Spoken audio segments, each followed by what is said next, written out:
Leur métier remonte à l'époque des pharaons. Les danseuses du ventre du Caire et leur sensualité appréciée des touristes sont aujourd'hui menacées de disparition. L'islamisation de la société égyptienne en a fait des parias. Voyez le reportage de Stéphanie Davoigneau et Carole Gréco.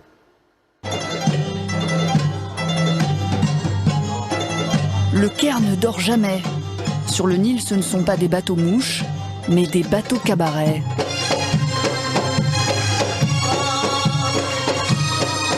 Les touristes du monde entier s'y pressent pour 1 heure de folklore local. Il y a le derviche tourneur et ses 50 tours minutes. Et bien sûr, l'incontournable danse du ventre. Diana prend possession de la piste. Elle porte le traditionnel costume de pièces à paillettes. Ses mouvements aussi entre arabesques et gestes saccadés.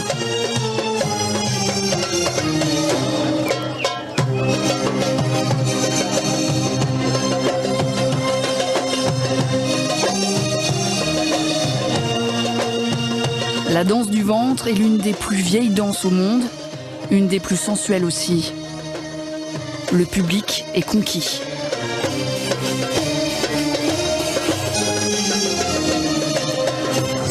C'est obligé d'aller voir des danseuses du ventre quand on vient en Égypte. C'est comme les pyramides. J'ai pas pu regarder autant que je voulais. Pourquoi ? À cause de ma femme.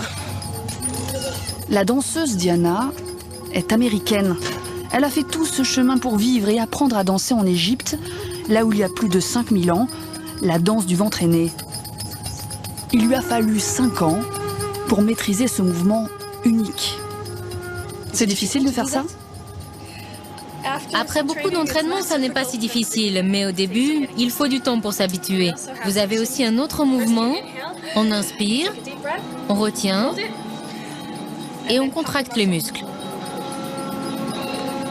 Une pratique ancestrale qui est pourtant en train de disparaître. Diana est l'une des dernières vraies danseuses du Caire. Dans les années 50, la danse du ventre égyptienne est pourtant acclamée partout dans le monde. Et la ravissante danseuse Samia Gamal ont remporté un succès triomphal sur la scène du théâtre municipal. Les danseuses sont des stars qui se produisent devant le gratin de la société arabe. Orchestre et smoking, la danse orientale est considérée comme un art majeur.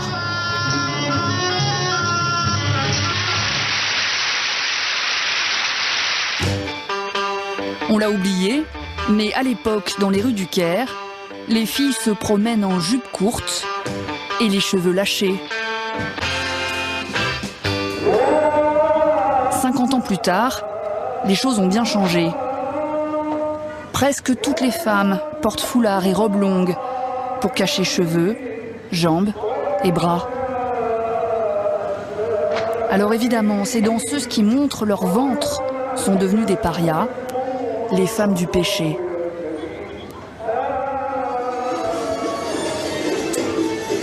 Dans son appartement du Caire, Diana, l'artiste américaine, répète ses dernières chorégraphies. Elle a fait plus de 10 ans de danse classique. Venir en Égypte était son rêve, mais la réalité l'a rattrapée. Par peur des représailles, elle cache à tout le monde qu'elle est danseuse. Quand elle se prépare pour sortir travailler, elle appréhende que son maquillage ne la trahisse auprès des voisins. Pour eux, une danseuse, c'est une mauvaise fille, une prostituée. Ils peuvent informer mon propriétaire et c'est très mauvais pour sa réputation si les voisins savent qu'il loge une danseuse. Cela me causerait des problèmes. Je préfère éviter. C'est mieux pour moi de faire profil bas, de ne rien dire à personne.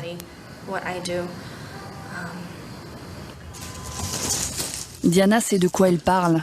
Son précédent logeur l'a chassée après avoir appris par hasard qu'elle était danseuse. Depuis, elle redouble de précautions. Tout le monde sait que c'est un accessoire de danseuse. Et comme je veux que personne ne connaisse mon métier, je le cache. Bon, c'est sûr, c'est pas très élégant, mais je n'ai que ce sac poubelle. Diana accepte donc de vivre sa passion dans la clandestinité. Et en Égypte, cette vie de danseuse ne fait plus rêver grand monde. Ces femmes sont dans le collimateur de beaucoup de religieux et de politiques, comme Mohsen Radi. Député à l'Assemblée égyptienne, il est membre du Parti des Frères musulmans. Il prône un islam radical et souhaite l'interdiction totale de la danse du ventre. Lorsqu'une fille a ses premières règles et qu'elle devient une femme, il est absolument inacceptable qu'elle exerce le métier de danseuse du ventre. Car cette activité réveille les plus bas instincts sexuels. Elle n'est pas conforme à la vraie nature de la femme. Dans ce quartier populaire, il y a pourtant un lieu, vitre teintée, où l'on peut trouver des danseuses. Un salon de coiffure, un des rares qui accepte le métier le plus honteux d'Égypte. Haïfa, 21 ans, est danseuse depuis 2 ans. Ici, elle se fait chouchouter, maquiller, plus besoin de se cacher. Toutes les personnes qui travaillent ici viennent du milieu artistique, donc personne ne nous regarde de travers. On est entre nous, entre danseuses, où on se sent protégé. Et voici qu'arrive Assaleya. C'est une amie d'Haïfa. Il faut croire que le costume ne fait pas le moine, car elle aussi est danseuse.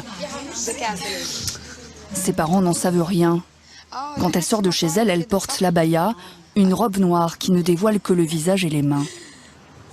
Ce n'est que la nuit tombée qu'elle change d'identité. Qu'est-ce qu'il ferait ton père s'il savait ce que tu fais? Il me frapperait.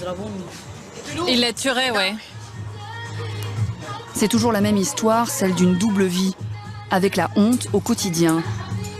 Pourtant, Haïfa défend son métier. C'est vrai que beaucoup de gens pensent que danser est aussi grave que se prostituer. Mais moi, je pense que nous sommes des artistes. C'est pour cela que nous montrons notre corps. Il y a des femmes qui portent le voile et l'abaya et qui font des choses bien pires sans que personne ne le sache. Après 2 heures de préparation, Haïfa est la plus belle pour aller danser. En route pour un mariage populaire. Garde du corps indispensable car l'arrivée d'une femme bras nus, cheveux lâchés, risque de perturber l'assistance.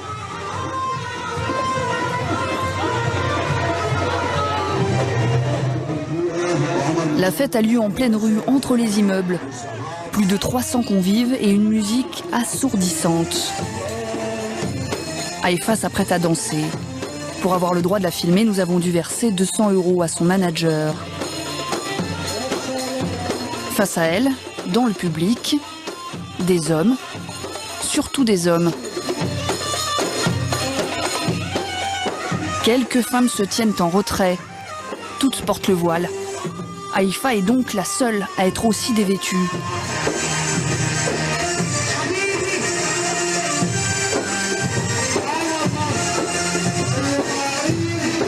Mais tous les hommes ne sont pas aussi enthousiastes. Un peu à l'écart, certains n'apprécient guère le spectacle offert par Haïfa. Moi, quand je me suis marié, il était hors de question qu'il y ait une danseuse du ventre. Je ne les aime pas. Moi, je trouve ça indécent, une femme qui remue comme ça. C'est-à-dire? Une femme qui danse et qui montre son corps. C'est une femme mauvaise. Très mauvaise. Pour regagner sa loge, Haïfa a cette fois revêtu la robe noire, l'abaya. Mais sur le chemin, un garçon la traite de prostituée. À tout moment, la situation peut dégénérer. Les gardes du corps éloignent Haïfa du reste de la foule et minimisent l'incident. Ça y est, c'est fini. Ne s'est rien passé, ça va.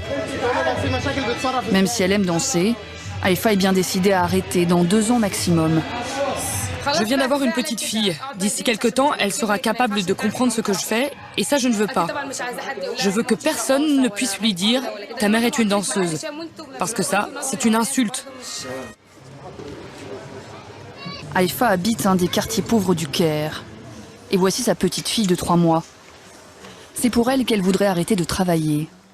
D'autant que les règles se sont encore durcies.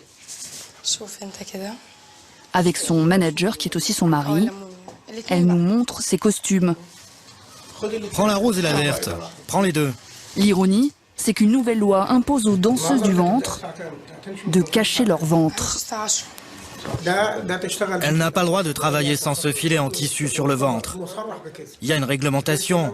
On doit respecter la loi. Et qu'est-ce qui se passe si jamais il n'y a pas de filet?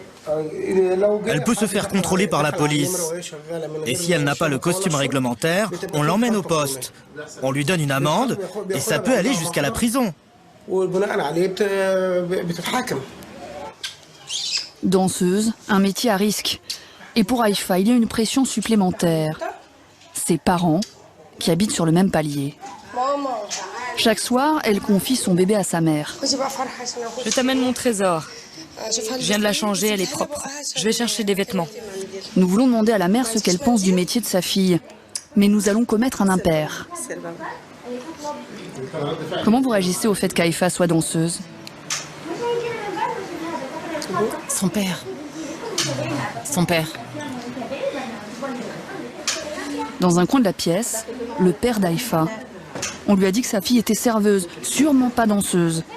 Pour nous parler, la mère est obligée de s'isoler dans la cuisine. C'est une honte dans notre milieu. C'est mauvais d'être une danseuse, personne n'en parle. Son père et ses frères ne permettraient jamais une chose pareille.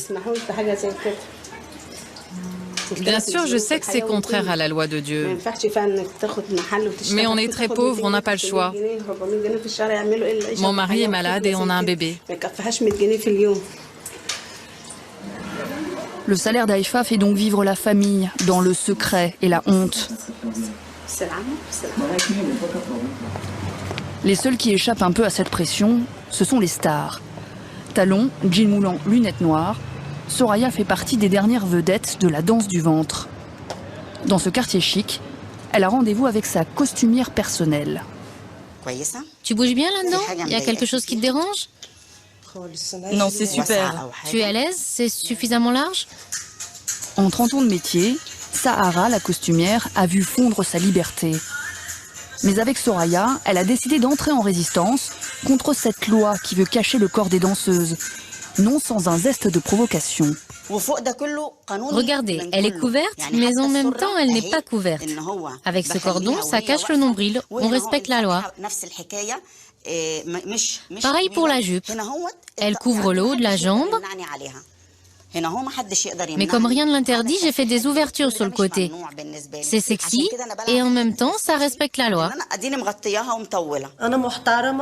De toute façon, la police et le gouvernement ne m'embêtent pas trop parce qu'ils savent que je suis connue. Les gens connaissent Soraya, ils savent que j'ai bonne réputation, que je n'approche pas trop près les spectateurs. Je n'ai pas d'histoire avec eux.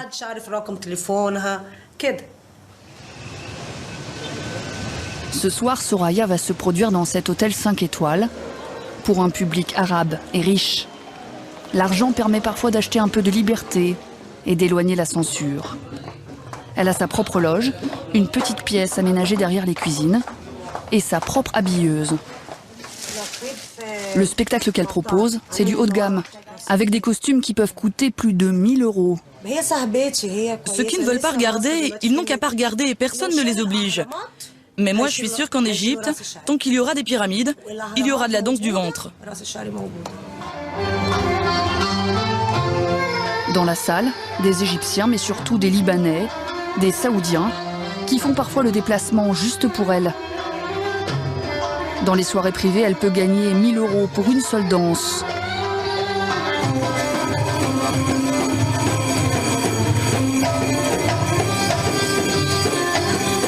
Soraya y croit, tant que des clients seront prêts à payer pour la voir se déhancher, la danse du ventre ne mourra pas.